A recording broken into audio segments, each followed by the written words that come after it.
Bir videomda вертолет үйдүн үстүнөн учат. Башка куласа эмне болот десең, эл шылындап күлгөн дейт. Эмне көзүң ачыкпы дейт. Менин көзүм ачык эмес. Меники математический склад ума. Математикага расчет и психологический анализ.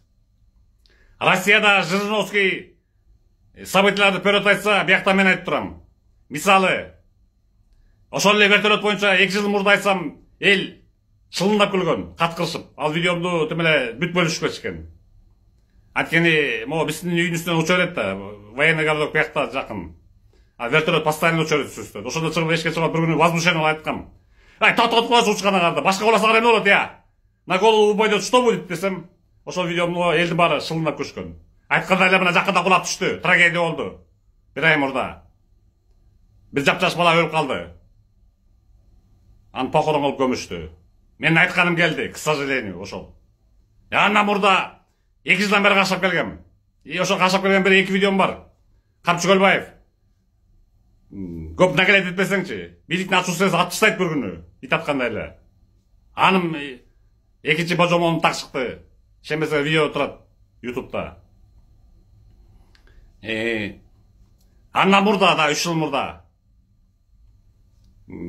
Садыр Жапаров 80% утат президенттик шайлоонда айткан. Ишенбей тура койчу Мадымаров анын көп соперниктери. Булар экинчи тур болот деп ачкан, эл баары күтүп ачкан. Мен ошол айтканды Жолдош Ибраев деген адвокат так билет. 80% менен утат деп айткам. Десем адам мындай күлүп койгон, ироничный. Азыр таң калып жүрөт. Жолдош Ибраев деген адвокат. Деген көзү тетип турат.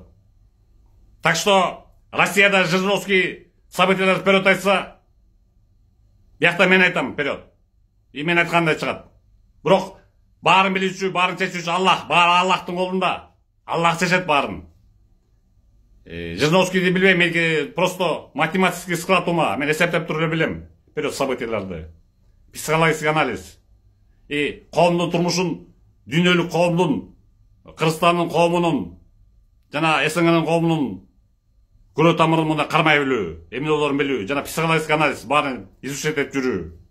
Баарын изучать этип жүрө берсең, бир күндө хотя бы 3 саат арнап койсоң, жаңылыктарга бизнестен чыкары. Ошол жетиштүү. Анализге чыгарып койгонго. Албетте ара ачпеш керек, тамеки чекпеш керек, мээни свежий кармаш керек. Ошондо бүт вперед айтасың. Бирок бир гана Аллах билүүчү. О Аллах кечир, бир гана Аллах билүүчү баарын. Аллах каалагандай болот, биз каалагандай болбойт эч качан. Так что ушунакай анан. Ушунакай. Вертолеттун аты менен вперед билгем. Кулап жүрдүм.